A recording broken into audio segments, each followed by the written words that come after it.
So let's check out how to degrain our render elements. I'm going to jump into File, Open, Project Root, Nuke, and then scroll all the way down to Chapter 14, Degrain, Start. So I'm going to set our project settings really quick.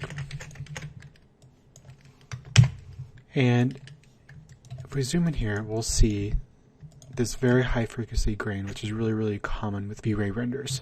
And if we go from frame to frame, we'll notice that we're getting this slight noise pattern. The fact that our grain is coming up different between each frame is very important for the degraining process. If I jump over to Maya really quick, and we just check out the V-Ray render globals, we want to make sure that we have this animated noise pattern on. That's going to make sure that every single frame is going to have a slightly different seed in the grain pattern. So if I jump back over to Nuke, so let's just drop in a denoise gizmo, and then if we move our denoise area over to where we're getting some grain, we can see we're starting to get some results. It's starting to do some kind of degrain. If I come in here and play with this denoise mount, we'll see that we're getting more and more results. So if I go up to something high, maybe like 15, and if I really crank up the smoothness, something like that, you'll notice that we're getting a much cleaner result.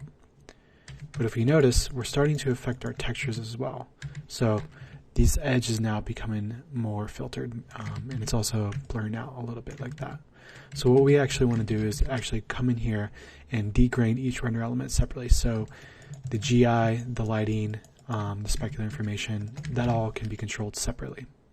So I'm going to disconnect our degrain. I'm going to File, Insert Comp Nodes, and then I'm going to insert our Beauty Rebuild hybrid. So jump into Presets, so Beauty Rebuild.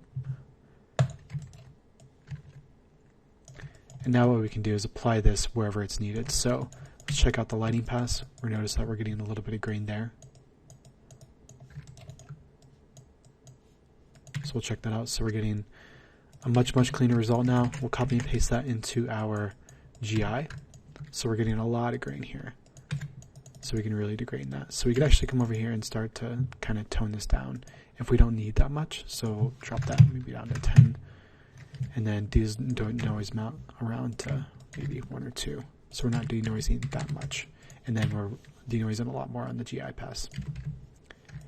And then if I copy and paste this, we can come down to our reflection and we can degrain that as well. Just like that. And then we can actually move this over here so it'll sample that area and degrain. So now if I come down here to my AD pass, we're seeing that we're getting a much cleaner result, and our textures are left the same because we are not actually denoising anything within our textures.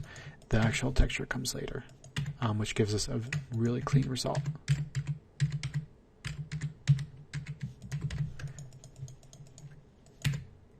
So that's that. So in the next lesson, what we're going to do is take a look at our underwater scene and how to convert an exterior daylight scene to an underwater scene.